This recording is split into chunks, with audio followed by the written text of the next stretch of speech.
Hi, it's Marcus Hand, editor of Seatrade Maritime News here, with our September News Roundup, Maritime in Minutes, and I'm joined by our correspondent, Gary Howard.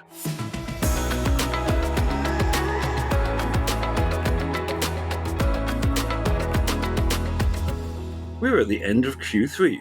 Where did the year go?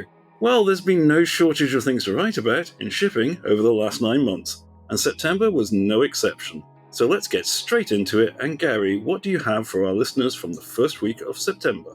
Hi Marcus, I will start things off with a neat little piece from Nick Savides, who spoke with the co-MD of Ocean Score at the start of the month. Albert Grell said that a decent number of owners are opting to just pay the penalties under Fuel EU rather than getting stuck into the admin and calculations of what they owe. Grell claimed that a typical small modern container ship could be on the hook for around $786,000 in a business as usual case where they're not taking any specific actions. Some notable differences with Fuel EU compared to EU ETS is that surpluses can be generated and stored for future years, and compliance surpluses can be borrowed from future years with interest, and pooling allows spreading compliance across a fleet, and that fleet can go across multiple companies, so it can get quite complicated. I did enjoy this quote from the story. If you borrow from next year's carbon balance, you will pay 10% interest. However, you can also bank your balance, and pooled ships can spread the carbon reduction across an operator's fleet. Pooled ships can bank, but they cannot borrow. I actually sent this quote to a group of friends on Signal because its phrasing is perfect sort of rules text that we come across in the manuals for our overly complex board games that we like to play together, and I felt I needed to share it. Ocean Score obviously has a horse in this race. It would love you to use its solution to figure out your compliance costs. I think it was €3,000 a year. But there is upside potential for significant savings from actions like using 10% biofuel, for instance, could improve your compliance, and selling that excess to other pool members could generate you some money. But the bottom line was that penalties in the second and third year are going to increase substantially.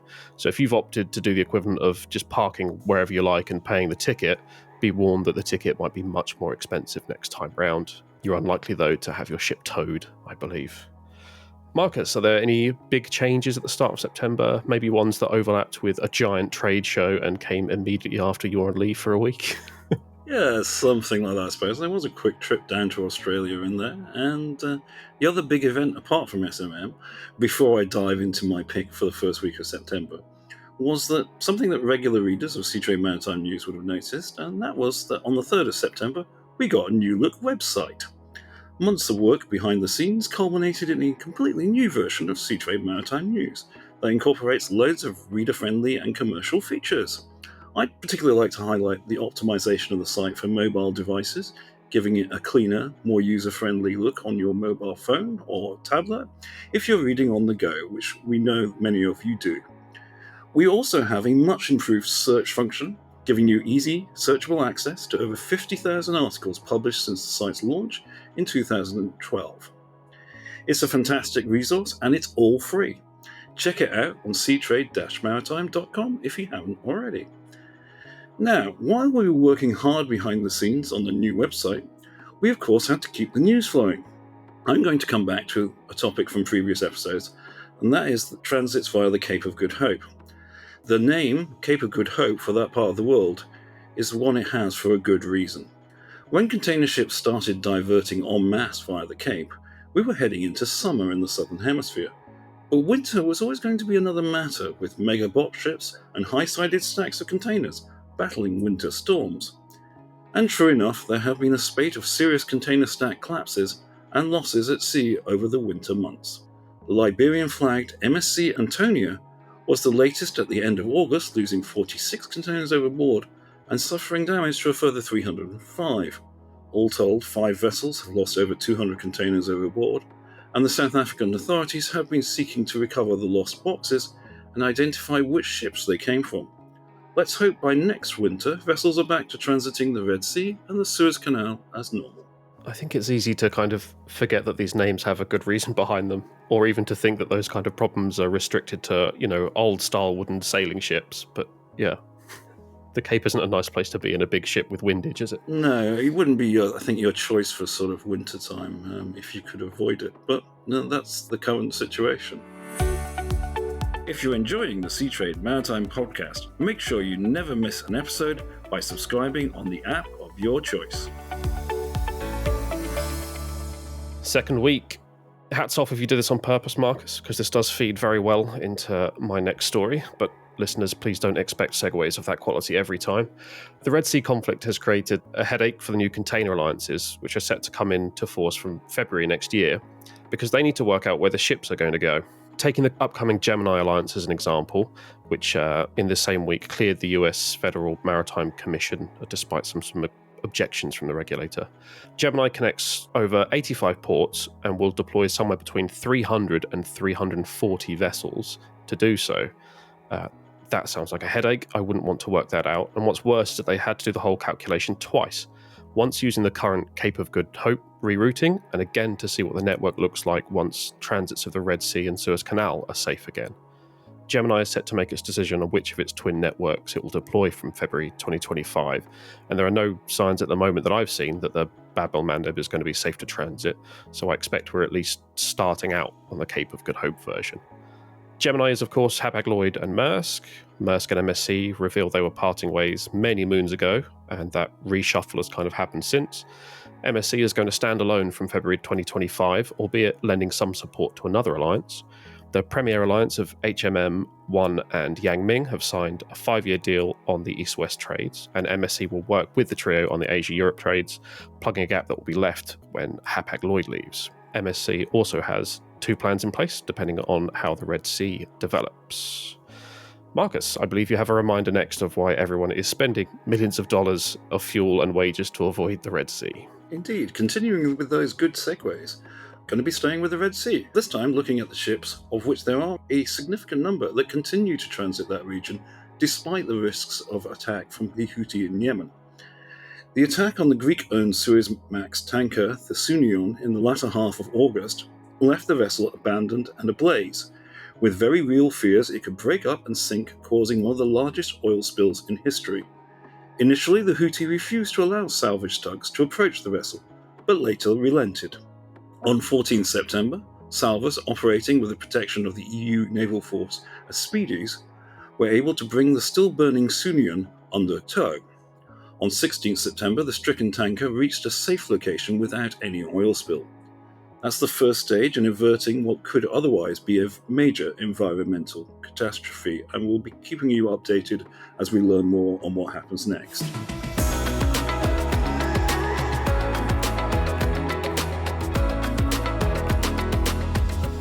I was in the Middle East in the third week of September. I went to Saudi Arabia, a place I realised during my visit that I'd not been to since, I think, 2014.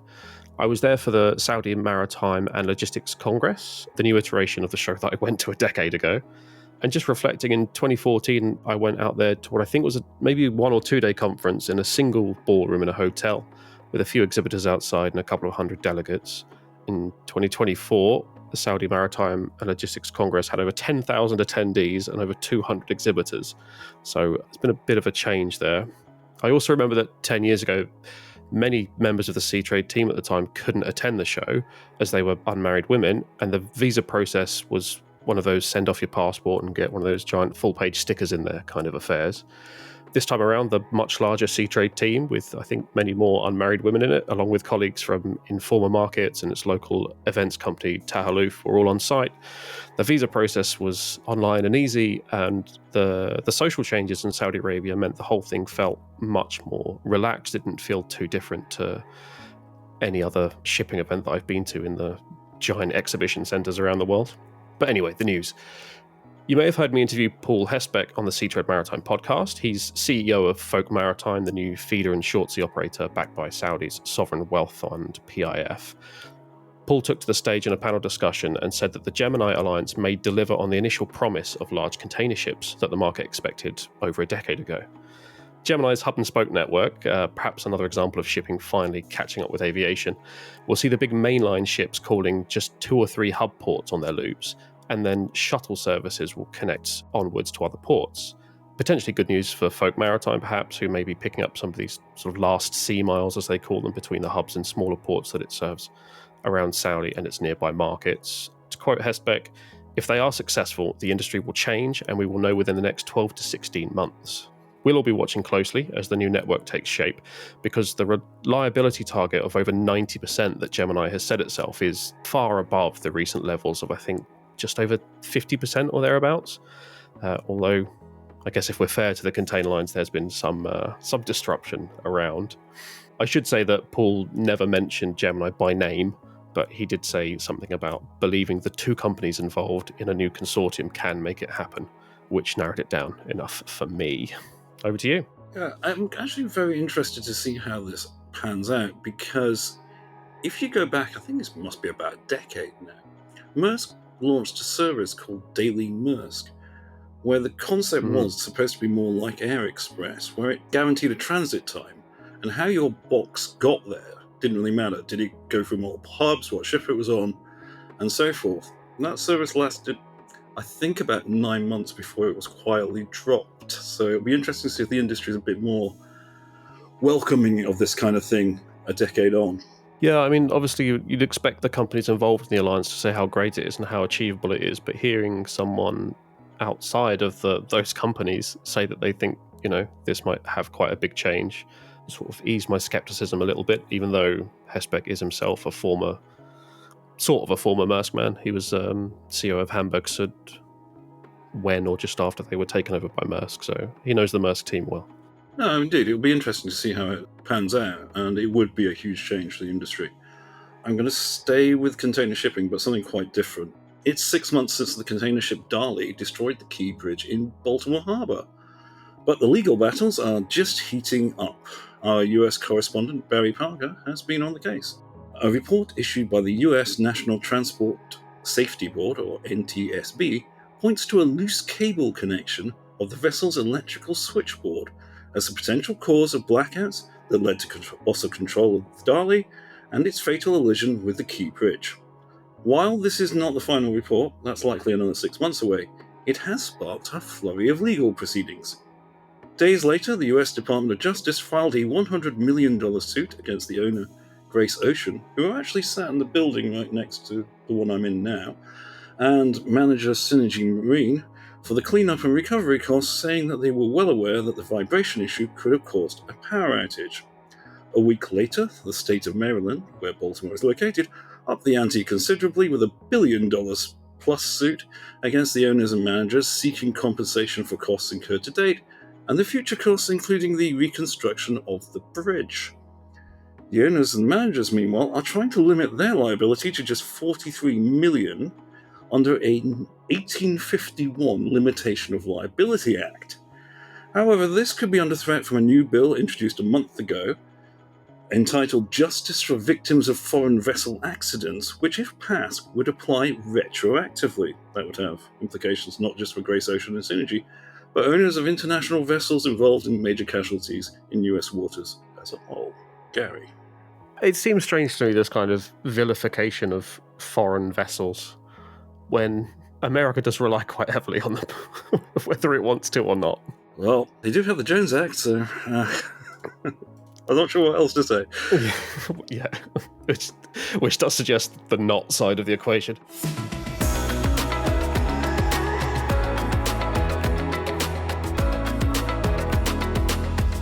Moving on to the final week for me, my last pick is from one Seatrade Maritime News editor, Marcus Hand, who I was surprised didn't pick this one himself, but I expect you were tempted, knowing your love of stories championing the seafarer. Indeed I was. The Institute for Human Rights and Business released a report on World Maritime Day showing that 31% of seafarers had been asked to pay a recruitment fee to secure work on a merchant vessel. I knew this was something that happened. I didn't realise it was quite as common as this.